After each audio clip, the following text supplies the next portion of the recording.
పుష్పాలు ఏంటంటే కార్తీక మాస శివరాత్రి రోజు జిల్లేడు పూలతో ఖచ్చితంగా పూజించండి.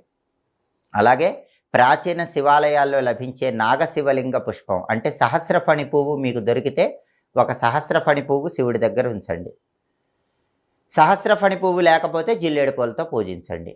ఎర్ర మందార పూలతో శివుడిని పూజించండి. అలాగే